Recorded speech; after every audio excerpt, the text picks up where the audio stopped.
Hey, what's up guys? Welcome to the channel. At UFC London, Paddy Pimblett got his third straight UFC victory over Jordan Leavitt. And after this win, people are speculating who could Paddy Pimblett fight next. Does he get a ranked opponent? And just how good is Paddy Pimblett?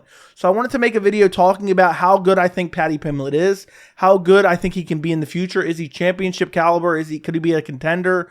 And also at the end of this video, I'm going to give you a couple potential matchups for Paddy Pimblett. I feel like the UFC could go so many different directions because of the fact that Paddy Pimblett's an unranked fighter. So there's basically an endless pool at lightweight to potentially pick from, in his next fight. So that's why I have a couple options, and I'm not particularly confident in any of them, but I think they all make a lot of sense. So first off, Paddy Pimblett's 3 UFC fights.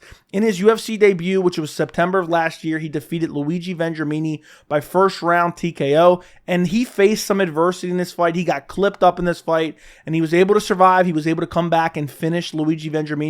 I'm not saying Vendramini is a trash can by any means, but he's not, great competition. People, and I understand, I'm not complaining that Paddy Pimblett fought him, but there's a lot of people now speculating, should Paddy get a ranked opponent? I've seen people say that. And I'm thinking, okay, well, Luigi Vendramini is not even in the UFC anymore. And whether or not he belongs in the UFC is debatable. But my point is, Paddy Pimblett is 27 years old. He's only had 3 fights in the UFC. His second fight in the UFC was against Rodrigo Vargas. He faced some adversity in this fight as well, but he was able to come back and get the submission and beat Rodrigo Vargas as well. So faced a little bit more adversity. I mean, he didn't lose as much as he lost in the Luigi Vendramini fight.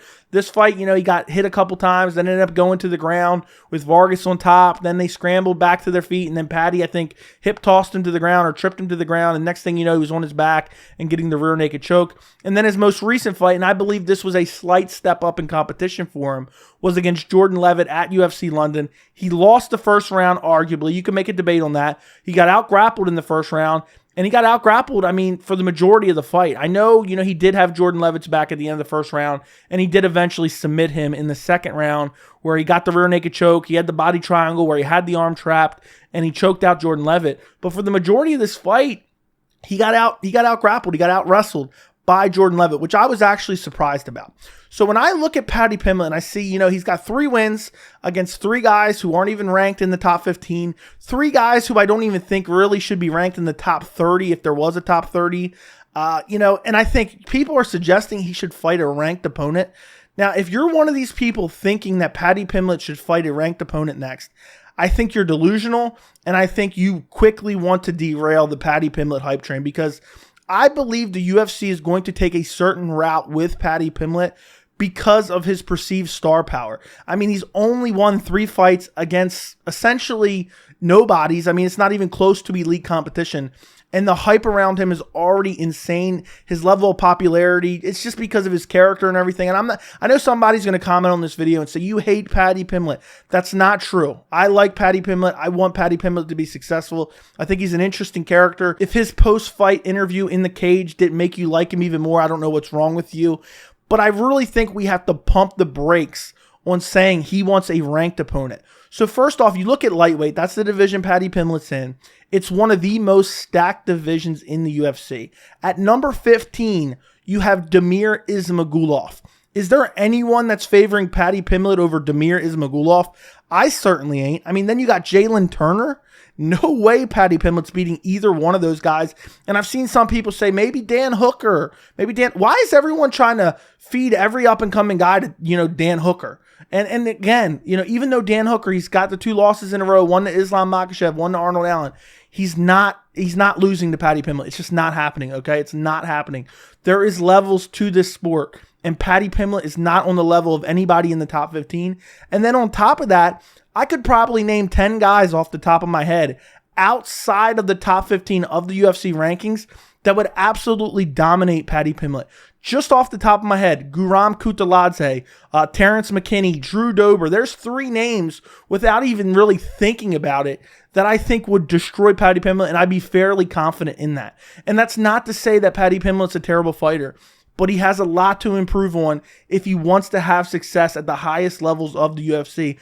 And that's why I believe the UFC is going to take a slow path with him. And, I just think they want to try to build him into a massive star.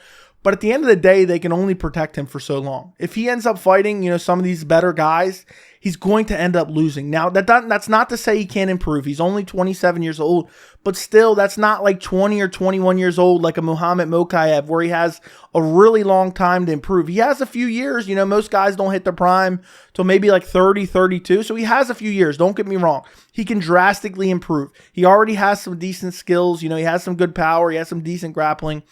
But I really believe the UFC is going to kind of give him a no-name in his next fight. And the fight that I think is most likely for Paddy Pimblett next is probably Paddy Pimblett versus Jarrett Gordon. This is a fight that was speculated about in the past, and I think this makes the most sense for Paddy Pimblett. I think this is a winnable fight. You have him coming off that rear naked choke loss to Grant Dawson, so I think this is a beatable opponent for Paddy Pimblett. And the fact that they were already looking to schedule this in the past, I could see this as the fight the UFC makes next. Now, again, there's so many unranked fighters. There could be somebody else that they match him up with. I don't know. And then I had two other options that I don't think are super likely, but also at the same time, I think there's a chance that the UFC says, well, you know what? We gotta give him a step up in competition. Let's give him one of these two guys. And I think both of these matchups are much tougher. I think both of these matchups, I could definitely see Paddy Pimblett losing, and I might even pick against him in both of these matchups. But they also kind of make sense when you look at the grand scheme of the division. The first one being Paddy Pimblett versus Jim Miller. Jim Miller's a legend in the sport. He's getting up there in age, but he's not a guy he's not like losing every single fight. He's not on a 5-fight losing streak. He's not one of these guys that need to retire. He's on a 3-fight win streak. He's turned back a couple up-and-comers. He recently defeated Donald Cerrone. That's not an up-and-comer, but you get my point. He retired Donald Cerrone. He's still getting decent wins, and his last 3 wins are by stoppage, 2 TKOs and 1 submission. So it's not a terrible opponent. It's a good idea. It's a veteran in Jim Miller. It's a decent step up in competition. I think it's winnable for Paddy Pimblett. I probably wouldn't pick him in this fight just because Jim Miller, how can you count Jim Miller out after watching his last 3 performances? And the other matchup I'd probably go with, and this is a matchup that has been talked about before, and this matchup makes a lot of sense from, you look at their UFC career standpoint of view, is Ottman Zaitar. Ottman Zaitar only has 2 fights in the UFC. He hasn't fought since 2020, so he's been out a while. He needs to return soon. And I think Ottman Zaitar versus Paddy Pimblett would make a lot of sense right now. 2 hyped up prospects. It would be a great matchup. Ottman Zaitar, I think, is fairly known as a striker. He's a very good striker. And you have Paddy Pimblett, who people think he's a striker, but he primarily looks to take you down and submit you. Now, the problem with this matchup, and again, this was on the War Room board of Dana White. This is a fight they've looked at before. It just ended up never happening for whatever reason. I guess maybe someone in the UFC decided against it. But this is a very tough matchup. I think out of the 3 matchups that I've given you, this is the most unlikely to happen because Ottman Zaitar, in his 2 UFC performances, again, this is not against the elite competition. He looked very, very good, and he got stoppages wins in both of them. And I think this is a risky fight for Paddy, and I would definitely pick against Paddy Pimblett against Ottman Zaitar. So I really find that unlikely. But again, if they want to put him on a featured fight of a pay-per-view, they can't just put him against a nobody. They can't just find a trash can, that they can just sign and have him fight Paddy Pimblett just for the sake of losing to Paddy Pimblett and elevating his star power. So who knows? We might see Paddy Pimblett versus Ottman Zaitar. I would love this matchup, but again, I would feel bad because I really think Paddy would lose, but this would be a solid test. And the lightweight division is so good that you can kind of have these up-and-coming prospects fight each other, and I think this fight would be a lot of fun, and there would be a lot of hype behind it as well. So let me know what you guys think in the comments. Don't forget to like the video, and thank you so much for watching.